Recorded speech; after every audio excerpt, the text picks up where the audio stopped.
You're listening to the Betoota Advocate's weekly news wrap on Desert Rock FM 96.5.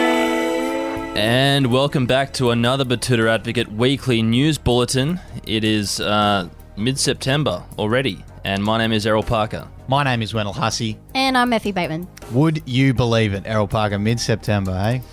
I can believe it because we're starting to see some green pick on the London plane trees here in the Old City District. We're starting to see the cream of the sporting crop rise to the surface.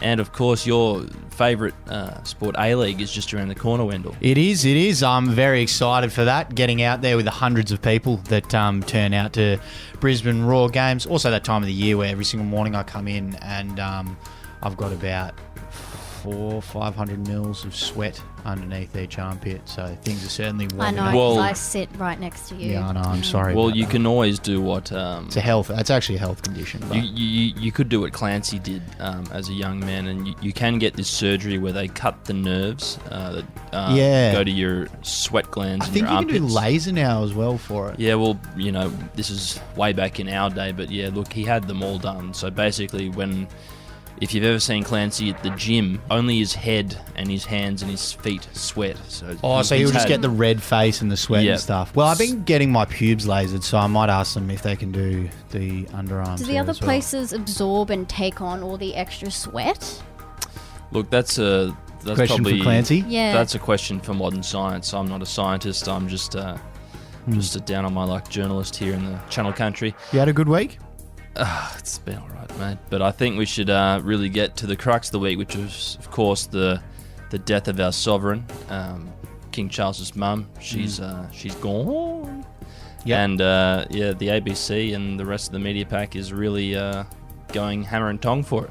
Yeah, it's been a big few days. We just released a big story on it, didn't we, Effie? What was the headline on that one?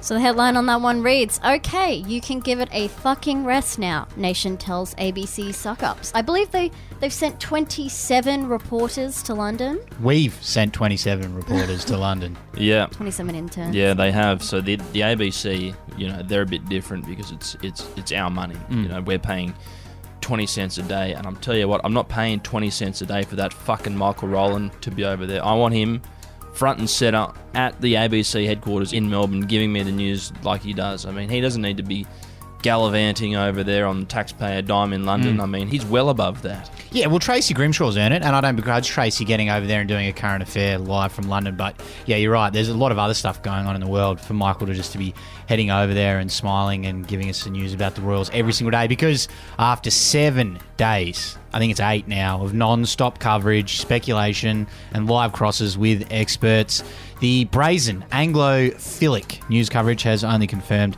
the catastrophic identity crisis rippling through the 90-year-old broadcaster, and it's caused the nation to just say, give it a fucking rest already. We've had enough. Well, I'll tell you what the absolute worst thing about this whole thing is that we don't get another 70-year break. Yeah. You know, you see, this is, you know, we've got 10 years until this hoopla starts again. Before another dumb dog goes. No, and from one dumb dog to another, what's the next story? Yes, a local fuckwit buys himself a fuckwit car. Yes, this story was about a commercial leasing agent. Fuck me, they're always commercial leasing agents. His name was Robbie Pickle, you know. He said he needs a car to suit his fuckwit image, and there's no better car on the market than a hot Mercedes hatch with a stupid fucking spoiler on the back. Yeah, look, he sneered at the wages we earn as journalists and then told us he doesn't actually see an issue driving the alleged fuckwit car and thinks that it makes him look, and I quote him here, mad. We asked Robbie about that choice of the vehicle and why he thought it was mad, and he said, when I give it some of the lights and it kicks down, the exhaust lets out this obnoxious crack and it makes me feel like I've made it in life. Do you know how much it cost me? It cost me like $99,000, and not a cent of that is financed or leased. It's all me, baby. I don't think that's true. I think that most of those cars are on what we in the business call a chattel mortgage, which is basically the car goes in your name and then you pay it off bit by bit through the bank. So It's kind of like a loan, but it's got a fancier name. Yeah, So, it does sound look, quite nice. Look, Chatel is very fancy. Yeah. comment on that story from Lig McGrind on Instagram. I don't think Ligma is his real name. He said, looks like the editor's a bit jelly about a sick drift. What happened, bro? Crying emoji from Lig McGrind there. Look, I don't get jealous. I get even. So if I see him at the lights, I'll be sure to let him know what boost control in a VE Commodore is like, mate. Yeah, very nice. Well, look, he's been character assassinated in the daily newspaper that goes around town and has thousands of readers. So I think you're more than even. I think you're certainly in surplus there. And speaking of fuckwits, more on the fuckwit Yes, topic. there's more fuckwits as Leonardo DiCaprio mixes things up and goes for a cougar. Yes, the famous American actor has reportedly moved on from his previous girlfriend, Camilla Morone, who turned 25 recently. And if you aren't across this celebrity stuff, because understandably you have better things to do with your time, Leo is famous for not dating anyone over the age of 25, Errol Parker. However, Wendell, that has all changed. With the now Academy Award winner, he's dating a somewhat geriatric, blue smoke blowing 27-year-old model named Gigi Hadid. But it's unknown if it's just a publicity stunt to improve his image and also prove that he doesn't have a weird thing for 25-year-old women, or that he is just genuinely into cougars now that Gigi's come into his life. If he is, come down to the Lake Betoota Surf Club, come a Friday Arvo, music's flowing, band's on.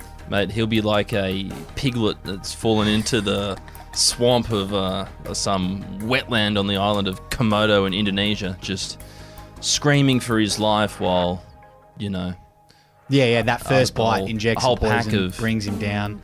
Komodo dragons come sliding up the wetlands with their Marlboro lights and their white wine. And white jeans as well, white Yes, pants too. I've been that little piggy many times. That's a really startling visual. Thanks, guys. Finishing up with sports news now. Yes, some more sports news, and there's a bit of a crossover here, but not respecting the Queen is actually worse than rape and murder, says bootlicking Snowflake.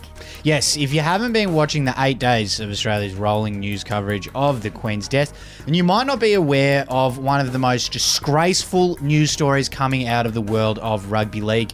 Pearl-clutching radio shock jocks and red wine-soaked conservative commentators were this week blown away that a 25-year-old Indigenous NRLW player decided to make a joke about the passing of a monarch whose family have caused a lot of suffering and dispossession to a lot of people around the globe.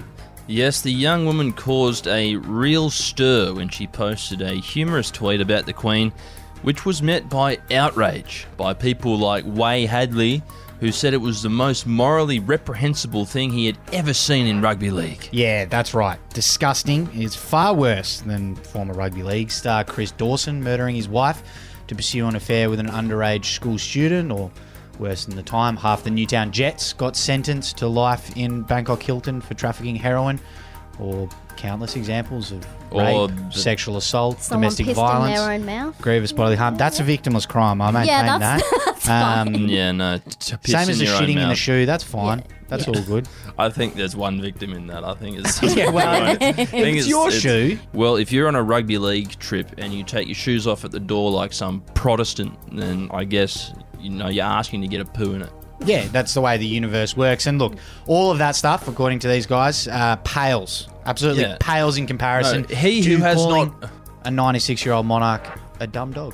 Oh, isn't it dumb dog? Dumb dog, Dumb yeah. don't know. dog. Also, another dumb dog this week. My neighbour's dog continues to run. It chases cars, and it died this week as well, passing of another dumb dog. Oh, you've told me about this dog, right? It yaps. It goes after the tyres, and they've obviously they put the collar and stuff on it, but it hasn't worked anyway. So that's the second dumb dog that died this week. Well, he who hasn't pooed in a shoe cast the first shoe, I say. That very is wise. sage words to finish up this offensive weekly bulletin with. Have a great week, everybody. See you later. Bonsoir.